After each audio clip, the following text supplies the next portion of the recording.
Welcome to the Stop Over Drinking and Start Living podcast, where high-achieving, goal-oriented rebel women come to learn how to live a vibrant and fulfilling life without requiring alcohol to get through it.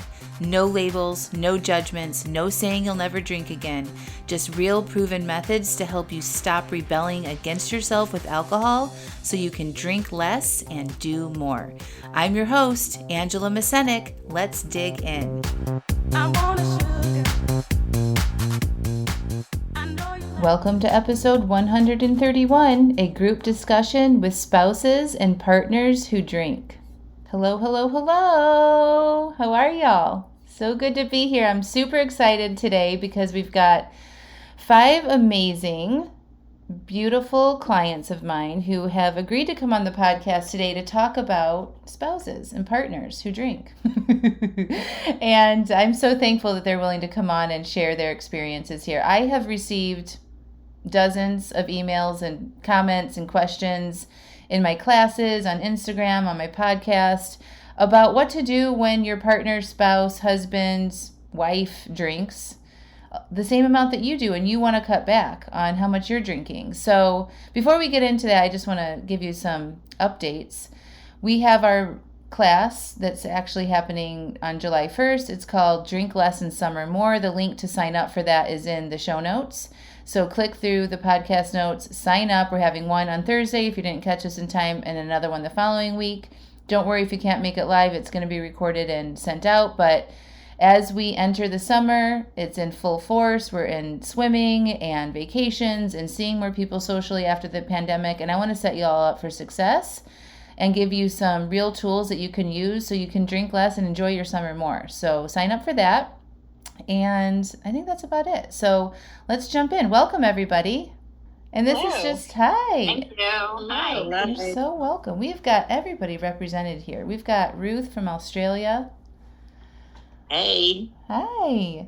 And then a lot of other people on that are from all over the place. So you guys, let's just keep it casual, just a casual conversation. So like I said, I have received many emails, questions, and I thought it would be fun to have you all who have had some serious success in cutting back how much you're drinking while your husbands are still there, or spouses, right?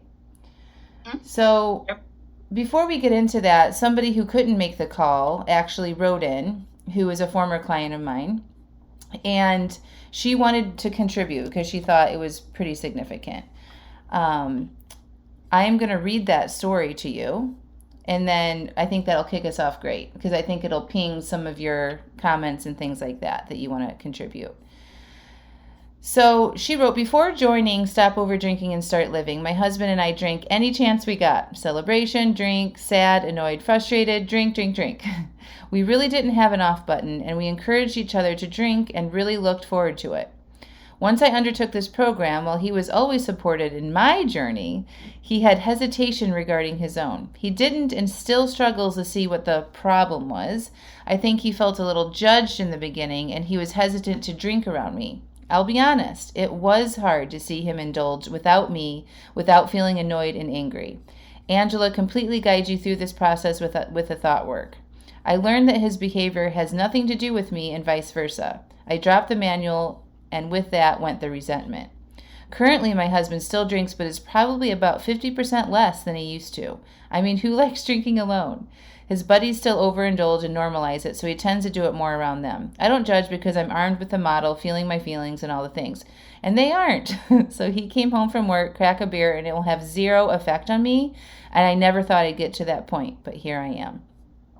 And then I had some follow-up questions for her. And the follow-up questions are like, what are some thoughts that you had at the very beginning about your husband drinking and you trying to cut back? And then what are your thoughts now? So after you went through the program. So her thoughts at the beginning were, why does he get to do it and I don't? Why can't he just support me by not drinking around me? I just want to join him. So those were her thoughts at the beginning. And now her thoughts are, I'm choosing not to drink. I have zero desire for alcohol right now. It's not on my drink plan, or I don't even notice. So I think that's just kind of a testament to what is possible, right? So like not only did she focus on herself, but she he kind of like naturally got on board, right? He reduced his alcohol by about 50%. And I'll tell you, and then we'll kick it off and ask you guys some questions. That's been the same experience for my husband. So I remember the first time that I did this longer break from alcohol was about 90 days, and it was my 40th birthday. I had already planned to have a party at a wine bar before I decided to do this. So I kept those plans. I had invited all my local friends, and my husband was like, "You're going to host this party and not drink? You're going to invite all these people to come and not drink?" I'm like, "Yep, it's okay." And I just like wanted to show him like what was possible. Like, I'm not going to be a different person. I'm still going to have fun. I'm not going to make anybody else stop doing what they're going to do. So, and now like gradually, and we'll get into that story a little bit more, probably about 9-10 months later, he really started changing his ways on his own, in his own way. But it just kind of naturally, the influence in the household obviously happens, right? It's just like we're influenced by people, spending time with people who drink, we probably drink more. And when you start to cut back, you start to influence the other people in the house. So who wants to start? Like, tell me, maybe Steph, like when you first joined, tell us a little bit about you and your husband's relationship with alcohol and what that looked like. Oh gosh, I was thinking about that earlier, and I was thinking about when we really started drinking together. And it was when our kids went into the public school and we started making friends with people in the neighborhood, and we would have all these barbecues, and like it slowly turned into like a lot of the parents drinking way more than they should with all these kids around. And the last 10 years or so, it got worse because as the boys got older and we were able to leave them at home a lot and go out to, every Friday night we would go out to our favorite Italian restaurant. It was like Cheers. Everybody knew us. We knew everybody there. A typical Friday night, and I was thinking about this before, a typical Friday night was we would each have a martini. We'd share a bottle of wine. Our favorite bartender would continue pouring wine into our glasses even after our bottle was gone. And then he would make us like some kind of after dinner drink. That was every single Friday night.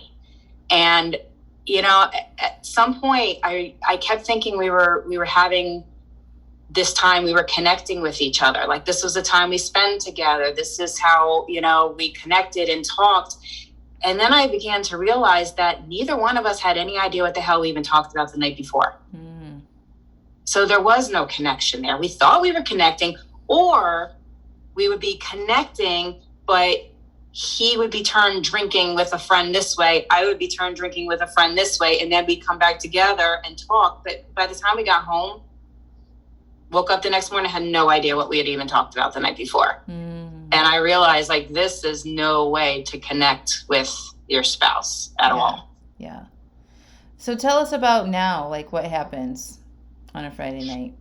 Now on a Friday night, I make my drink plan for the week.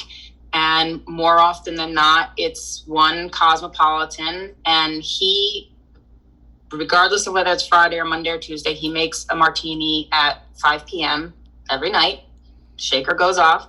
And I just kind of do my thing. And on the typical Friday night, like, we do sit and we do have our one drink together.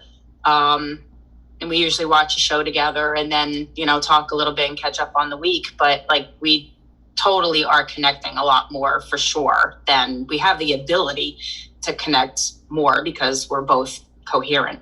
And it's great. It's really just great to wake up Saturday morning and not look at each other like, uh-oh, what did we do? What did we say? Did we get into a fight? There was so much, like, if I woke up in the other room, it would just be like, what happened last night? Oof. Yeah. And we don't have that anymore at all. That's awesome. Yeah.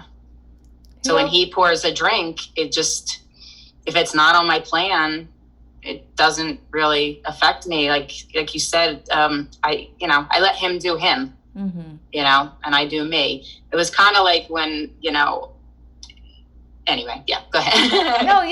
No, that's great. I think that's a great sort of like before and after, right? So like, not only are you drinking significantly less, you guys are able to connect more and remember the evening, both of you, right?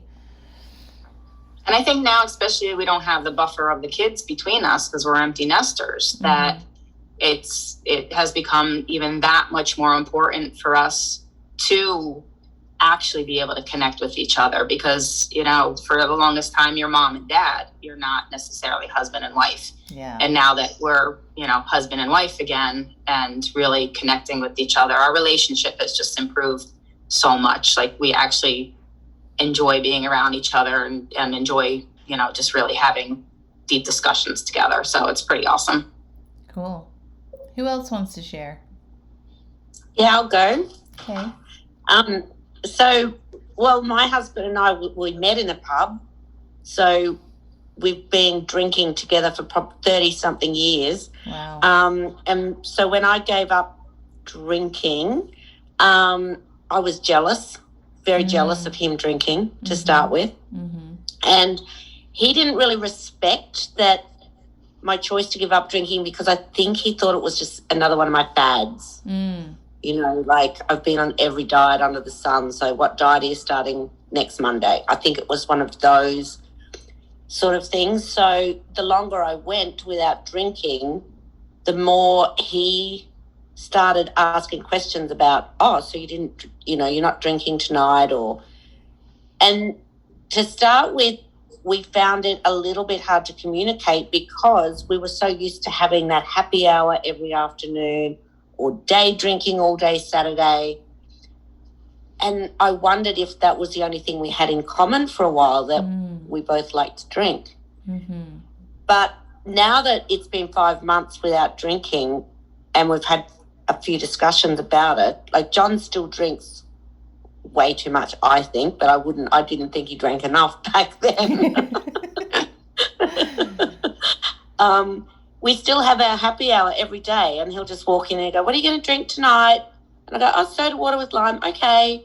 And he pours it for me, and, we sit down, we have conversations. We don't fight anymore. Every session used to end with some argument over the most trivial little thing. And now if he starts to get a little bit testy, I can walk away. And I know I had to have coaching with Angela about this a few weeks ago, because I did think that my husband was drinking too much. But since I've had the coaching, I've realised now that I've had a better look at it, he probably only drinks 50% of what he used to drink. Really? Because I'm drinking. Wow. Because I'm not encouraging him to, should we open another bottle? Yeah. Yeah, so even though he doesn't realise it, it has helped him not drink as much. That's amazing. Can I say something to that? Yeah. I like what Ruth just said, because I refuse to fight with my husband. Like, if he has a couple drinks and he gets a little, like, trying to pick a fight with me or something, I literally, like Ruth said, I walk away. I don't engage in it. I understand that it's not him really picking the fight. It's, where his brain is from being altered by the alcohol. And, when we were both drinking, we would get in some pretty major fights because, we were both in that same place. So now that I know that his brain has been altered by the alcohol, it's like, okay, not him. I'm not talking to you about this right now. And I'll walk away. And, that's huge. That's huge. Yeah. That was the same thing for me too. Like, I remember so many times, and I just got ragey. Just ragey. Like, my emotions when I was drinking, like after a couple glasses of wine, it just was like extra. It's like something like something would be, I would already be stressed out anyway about like work and the kids and things. And then like one little comment or, him not taking out the trash. I talk about this all the time. After dinner, I'm just like, like it was just like amplified. And so now I'm just like, if something like that kind of bugs me, I'm just like, I have the wherewithal to like take a break and pause and breathe. We definitely aren't as ragey and fight. Our relationship for sure has improved, and he's not drinking as much either. So and for him too, like when you're drinking like that and under the influence, it affects how you react to things for sure. Yeah, and I don't take it personally when he says something. Yeah. I don't take it personally from him. Because I know it's not him, so it's just like, okay, I'll talk to you tomorrow, kind of thing. Yeah. What about you, Claire? Yes, I'll share. So my husband and I met in a bar, and well, we've been married probably about 25 years now, but our relationship with alcohol was we pretty much drank every night. And especially on the weekends, it was a lot. It was like this kind of running joke on a Friday night, like, what are we going to pickle our livers with next? It was like, martini or a frozen drink or wine, and then back to something else. It was just too much. So we eventually decided we would start doing booze-free Mondays. And that even took a while to get established. I mean, sometimes I would hope that he would cave. He would hope that I would cave. But eventually got the booze-free Monday down pat. But we were still drinking 6 days a week. And then, so finally, I tell the story all the time with the pandemic that happened. It just got to be too much. I got very scared about how much I was drinking.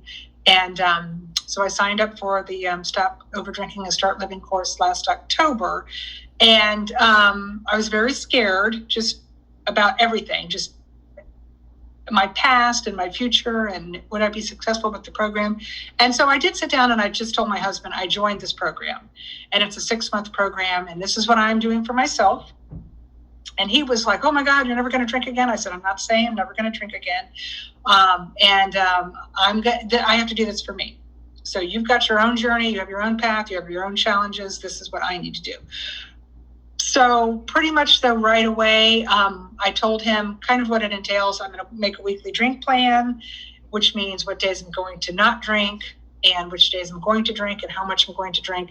And so, as Angela likes to say, he just came along without me asking him to join me or judging him and what he wanted to do.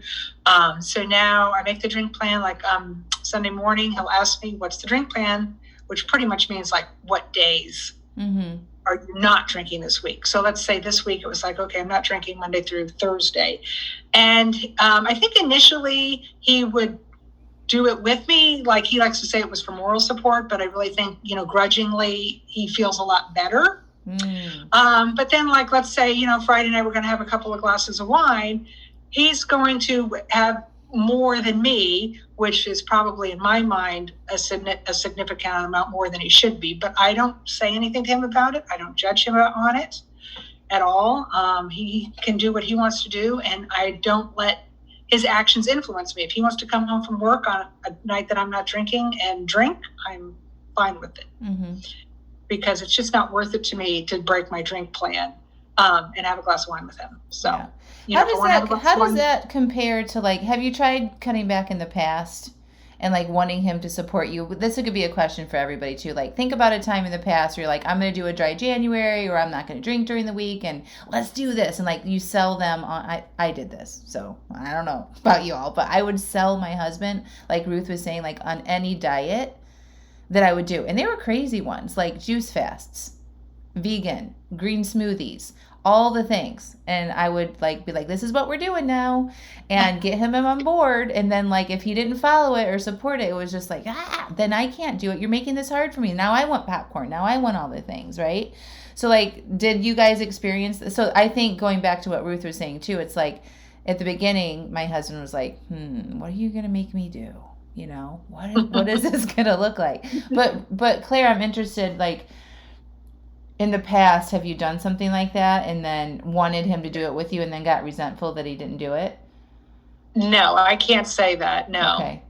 I can't say that in all the years I ever said, I mean, I used to definitely want to cut back on my drinking, and I know he wanted to cut back on his drinking, but I wouldn't say, oh, I'm not going to drink this week and you better do it with me or else I can't do it. I mean, the booze-free Mondays was hard enough for us to even get that under our belt. But that was something we even both agreed to. But I can't say that I ever, did that.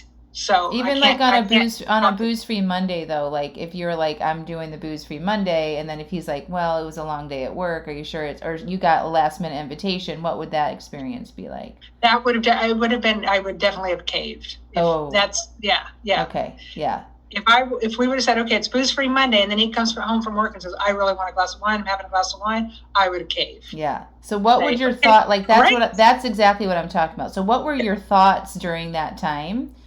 that led you to decide to break your own plan? I think my thoughts were just, that I really didn't want to do it. I really didn't want to do the booze-free Monday. It was kind of sort of like almost torturous, that to even get through it. Even though, we liked it and we felt better after even just the one day, I was already looking forward to, I can get through Monday because I get to have a glass of wine on Tuesday. So it was definitely a white knuckle for a long time. For a while, maybe like the last 2 or 3 years, it was a lot easier. It was just like, okay, it's booze-free Monday. Put the wine glasses away till, the next day. But yeah. So what makes it easier this time for you to stick to your drink plan, even though he might come home on a Tuesday and have a drink? It was for me, just starting like last October, it's been very gradual. My wine reduction has been very gradual. It wasn't just, I'm just doing this.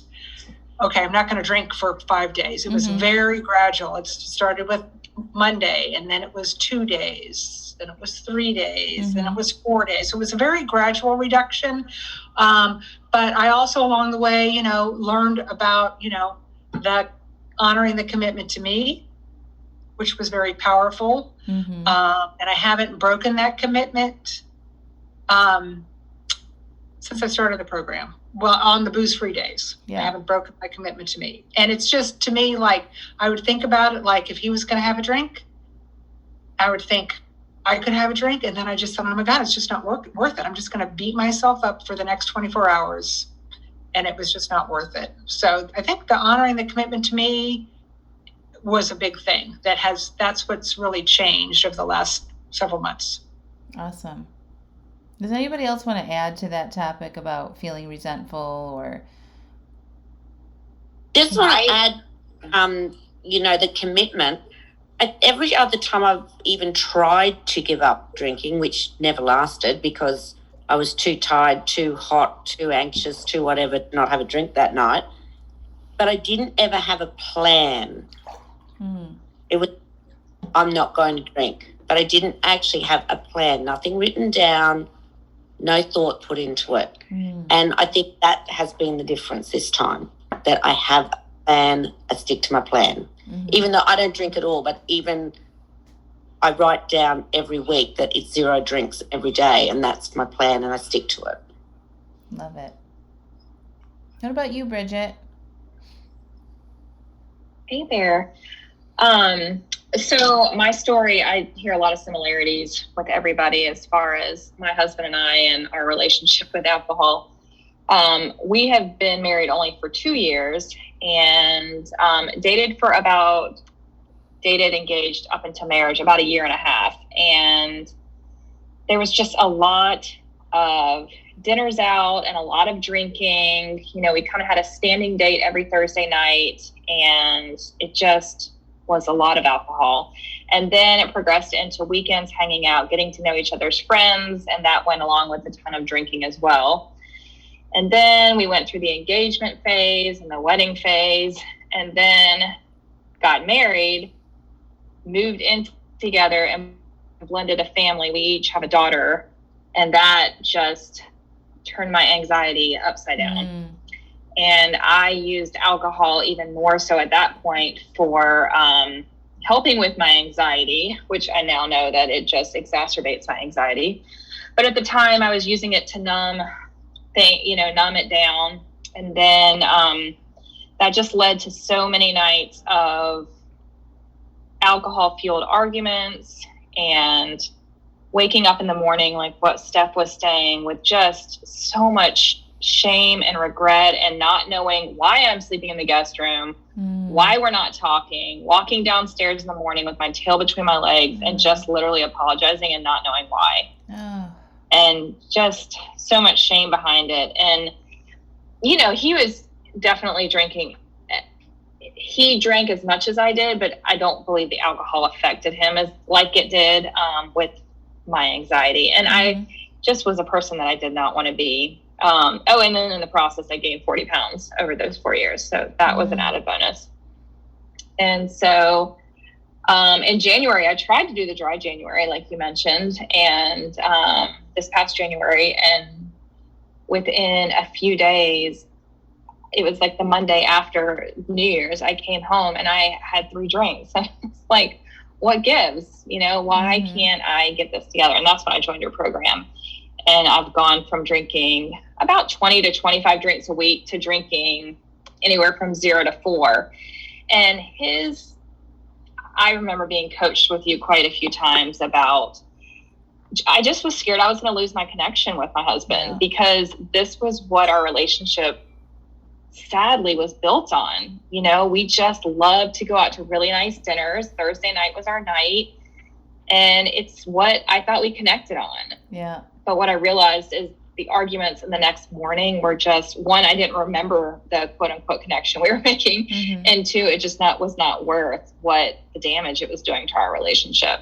Yeah. So where he is now, he definitely still drinks, and he, when he's just with me, he drinks a lot less. But when he goes out with his friends, he definitely still has his splurges or binges.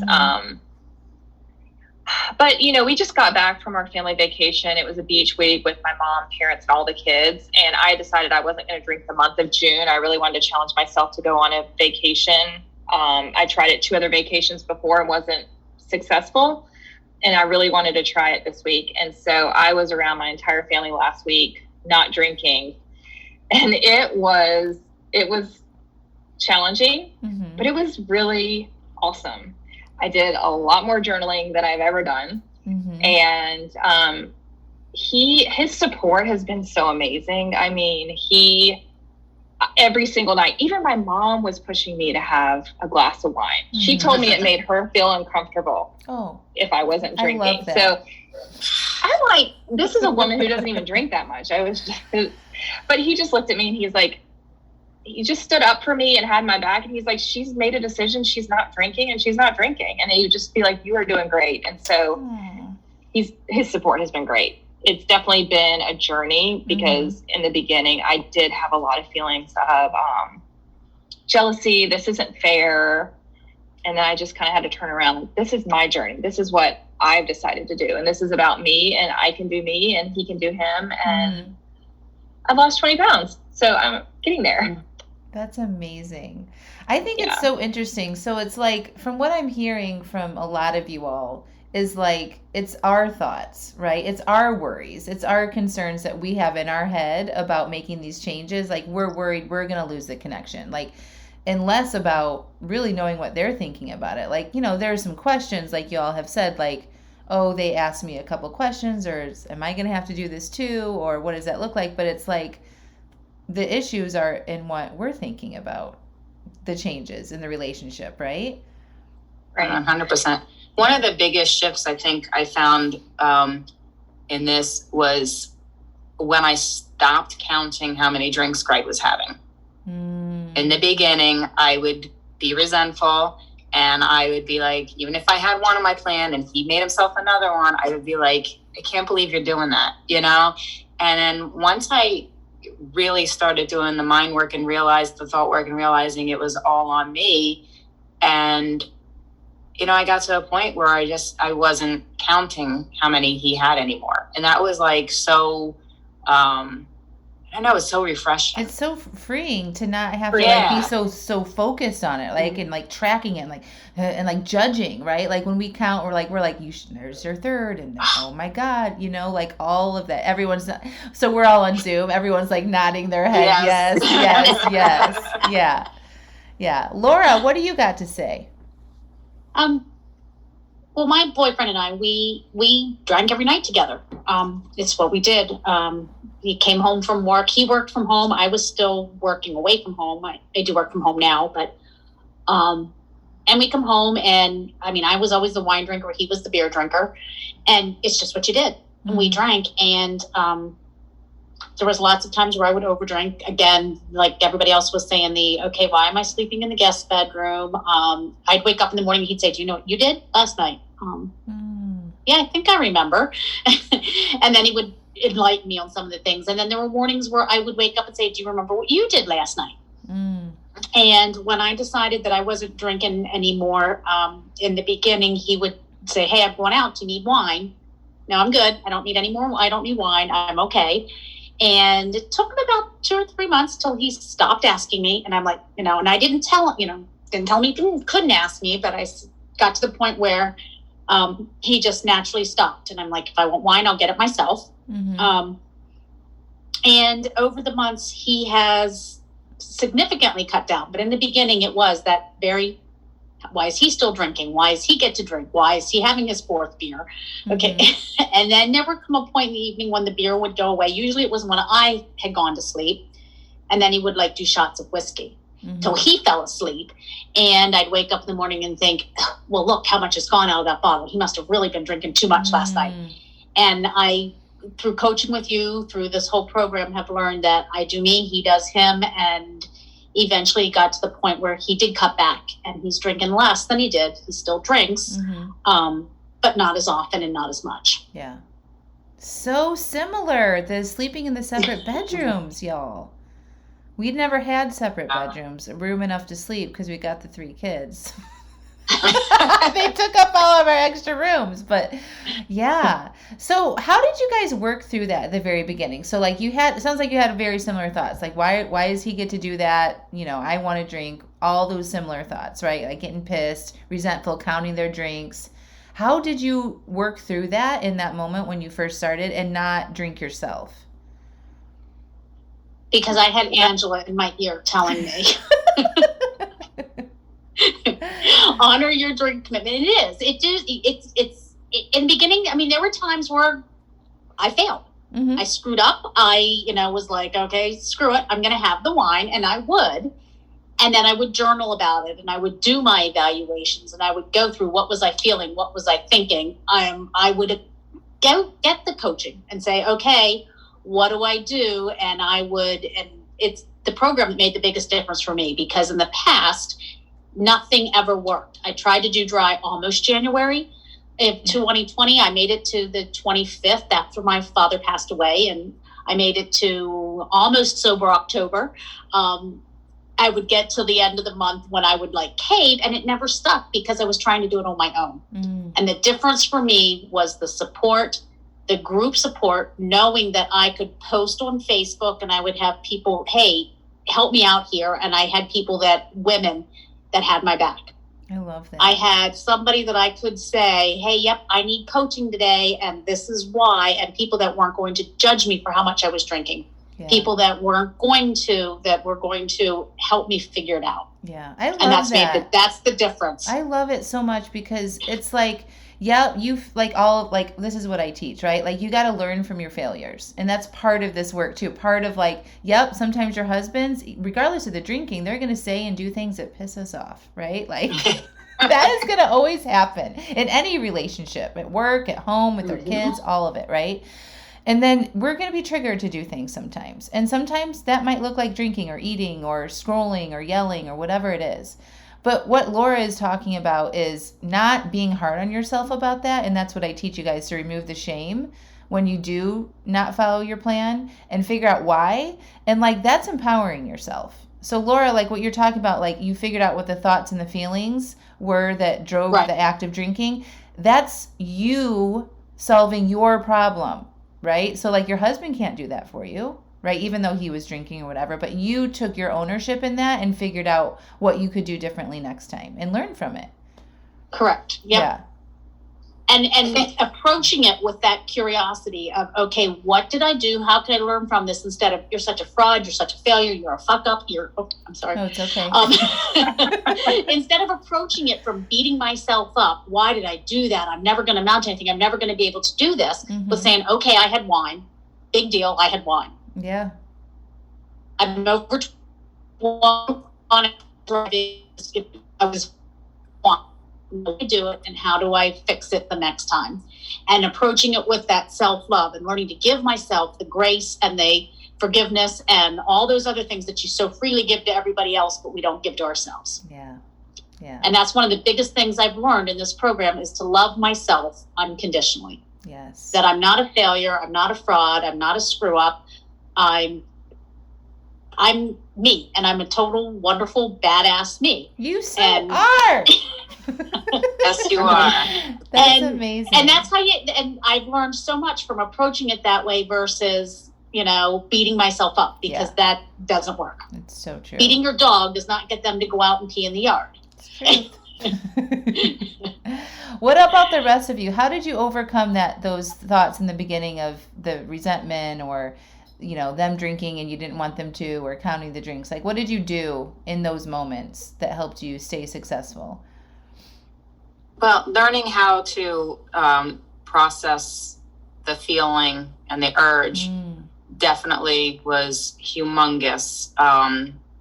White knuckling does not work. White knuckling is miserable, and more often than not, I would 100% give in. It would be a miserable hour or so, and then I would just give in, and then would start the whole cycle of shame and everything, because I truly believe that you couldn't grow without completely beating yourself down. That's how you grow. You beat yourself up. You don't give yourself any permission to fail. That's so horrible, and that keeps you in such a bad place, a bad mindset, that the next day comes and you're like, okay, I'm not going to do this. And then you white knuckle all over again, and you just are in this vicious loop. Yeah. And before you know it, this vicious loop has been going on for, 25 years. Yeah. So the skills of learning to process the urge, and, within that, going and journaling and just getting everything out on paper, and just being able to look at it and in your brain and on paper, and just be like, okay, this is a normal response, and you are strong enough that you'll figure this out, and then you could process it, and you'll move forward.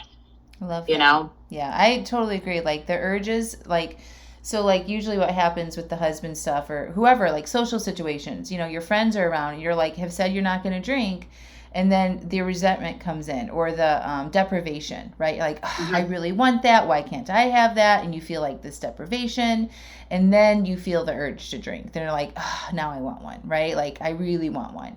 And so it's like, you got to be able to like pause and recognize those feelings, name them, shine some light on them, know that there's nothing that's gone wrong for you having them, right? And that's a skill that takes practice, right? And I feel like the husbands gives us a lot of practice for that.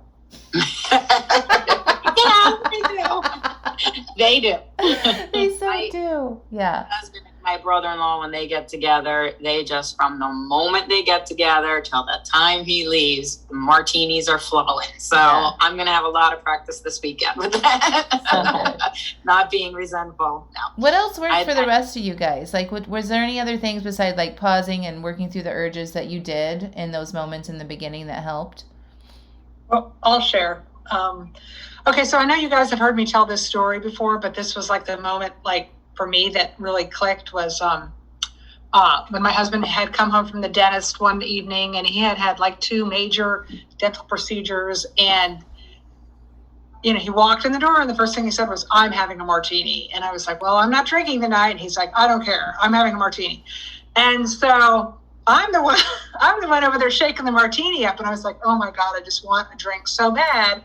And only because he was having a drink. That's really the only reason I wanted it, but I wanted it bad. And so I had listened to one of Angela's podcasts where she had said, just tell yourself, no, you're not doing this tonight. No, we're not doing that tonight. And so this voice came in my head and said, no, you're not going to do that tonight. That's not on the plan. If you want to have a drink tomorrow, you can go and put it on your plan. But right now we're not doing that. And, so I told my husband, poured his martini, and I said, I really want a drink, but I'm not having one. I'm just going to go over here. So I went into another room or something, and just had to just sit there and go through the whole, what am I feeling? Why do I want to drink? What is, and do the whole processing of the emotions. But that particular moment when I found the strength to do that really clicked for me to be able to say, I can do this, so that was good. That was great. And then, you ask the questions, the questions I like to ask myself now are, what will happen if I have this drink? What will happen if I don't have this drink? And then what do I really want? And like, remember the other night I was like, what do I really want? And the answer was, I want to stick to my drink plan. Mm. I'm like, well, okay, then just do it. Why is it so hard? So good. Do it. So yeah. So those are the things that have helped me. Yeah, I love it. Just that little pause in those questions and those moments are so powerful. It just breaks it up, right? It just gives you a chance to kind of zoom out and like get away from the thoughts of the wants and the urges. And you can do that, zoom out, ask yourself those questions, and sometimes that's just enough, right? To give you that little pause. Well, it's interesting too to say, if I want to have it tomorrow, I can have it tomorrow. That like somehow like you feel for a few minutes like you've lost your power, and then you go, well, okay, if I want it tomorrow, I could put it on my plan for tomorrow. Mm-hmm. And then it's like, boom, you're back in power again. Yeah. Mm-hmm. So good. Bridget, what were you going to say? Yeah. So I feel like, and just in life in general, I just am giving and spreading myself so thin to everybody else. I mean, with work, my husband, my kids. And when I started this program, I was like, I am deciding that I'm going to be selfish. This is going to be all about me, and I'm going to honor my commitments to myself. So that was my main thought, was he can do him. I will sit there and watch him drink, but I am honoring my commitments to myself. And I would just start every Monday morning, I would journal, and I would decide what drinks I was going to have for the week.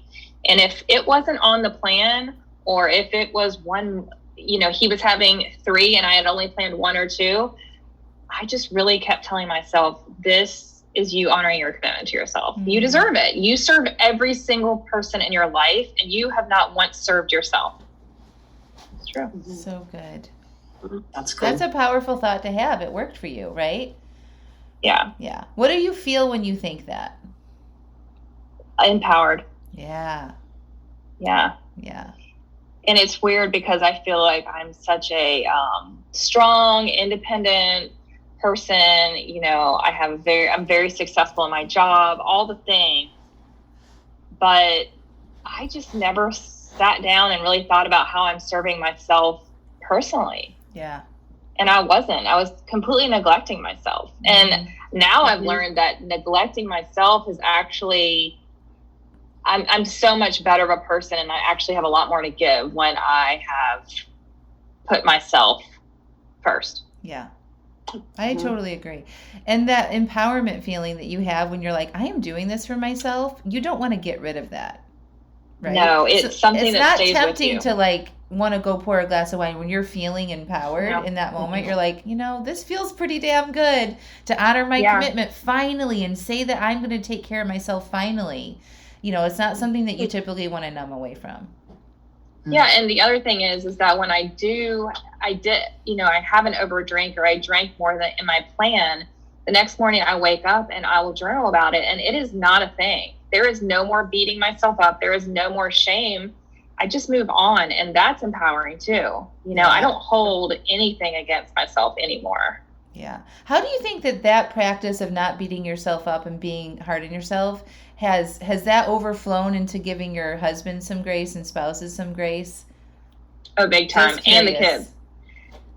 Yeah. Because we have a teenager in our house, and she's not my biological child. So there's a bunch of different layers there. I mean, she's amazing, but it's a lot of layers with blending families. But just giving grace to everybody in my house, where before the expectations I had, and I just sometimes were unreasonable. I really was short fused, and just letting everybody do their thing and making mistakes and moving on from it, and everything is okay.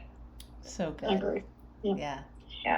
I have carved out that time, and the other thing that has helped me so much is just honoring I go to bed at 10 o'clock, I get up at 5, I take that time for me. Mm-hmm. And it's on my schedule, it's on my plan, and organize, plan my day, do my journaling, do my thought work, all the stuff that makes me feel good and helps me make the decisions that I'm going to make for the day.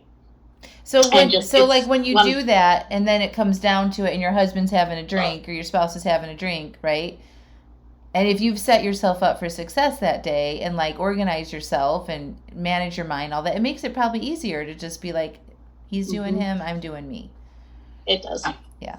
Well, it takes a lot of drama out of it.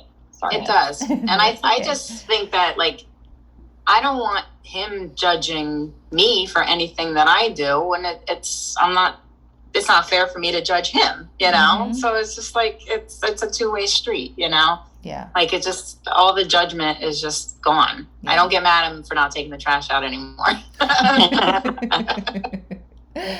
So good. Do you guys have like anything else? Like, I feel like we've covered things. So it sounds like it's been a process, right? So I think that's what I want to highlight too. It's like in the beginning, I hear a lot like, I don't know if I can do this. I've tried before. I don't have the support at home. And what do you guys want to say to those people that say that? That you do Your own you. personal journey. Yeah, Everyone it's all has about their journey.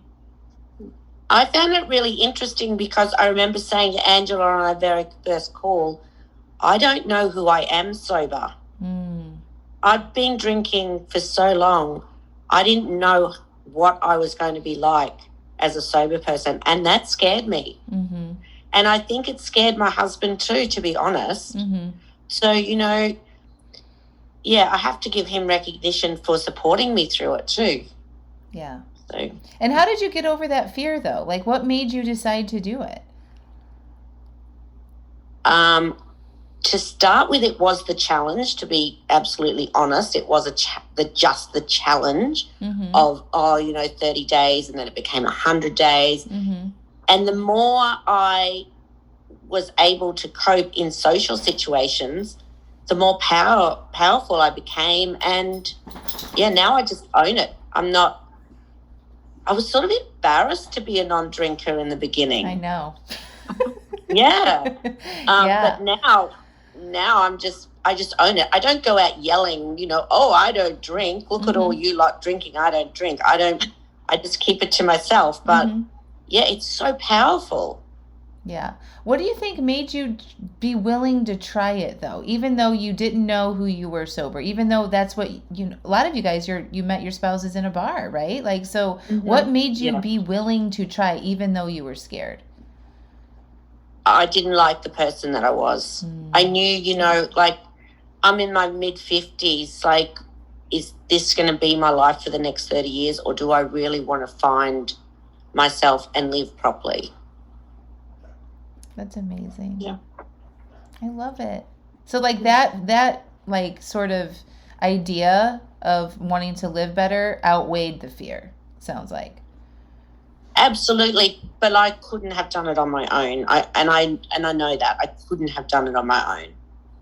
I needed those skills, and I didn't know what the skills were, but Yeah. I need yeah. skill. I think like for most of the people in the program or who listen to this, like it's been years, right? Like years of trying different things and saying you're going to do something and not following through. So like if that's you, if you're listening to this, like there's no shame in getting help for it, right? No, not at all. No. And I was sick and tired of being sick and tired. Yeah. I was Yeah. sick and tired of waking up in the morning, not feeling good, not remembering what was going on. I was just tired, and I was sick and tired of being tired. Yeah. And that's, and I tried it on my own, and I just did not have the skills. And it was by the universe bringing you to me that I turned up at the exact right time I needed it, and to learn what skills I needed to be able to become the person I wanted to be. Yeah.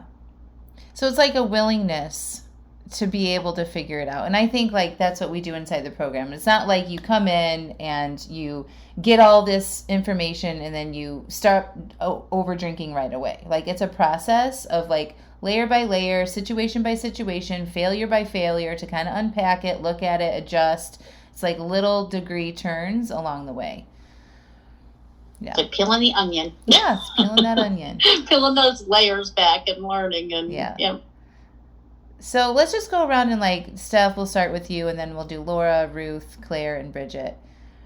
Somebody, that might be listening to this and be like, yeah, but you don't know how long it's been. You don't know our relationship. You don't know how much we drink together. What would you say to that person? I would say I probably do know how much you're drinking together because we were drinking together a lot, well over 100 cocktails a month each. So I do know. And it's just try it. It works. The whole program works.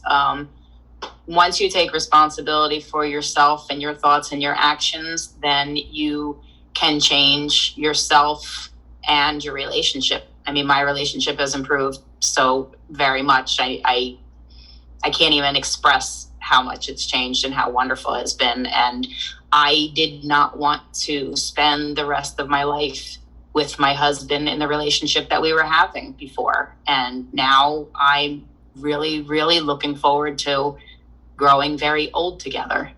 We're a very good team again. Because of this work that I've done with Angela, we're a really good team again. And we've been together since he was 17 and I was 18, and I'm 52 and he's 51. So Wow. we've had a long, long journey, and this has just improved us so much.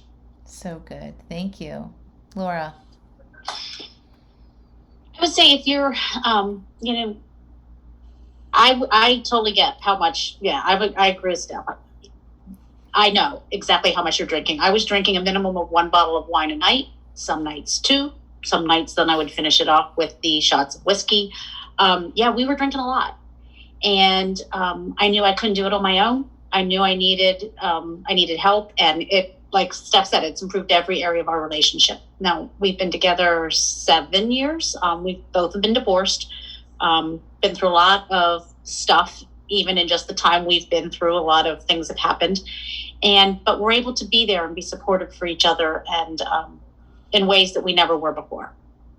And he will look at me, every now and then he'll be like, "Hey, good job on the not drinking." And it does. It's like, we've grown together and we've come to like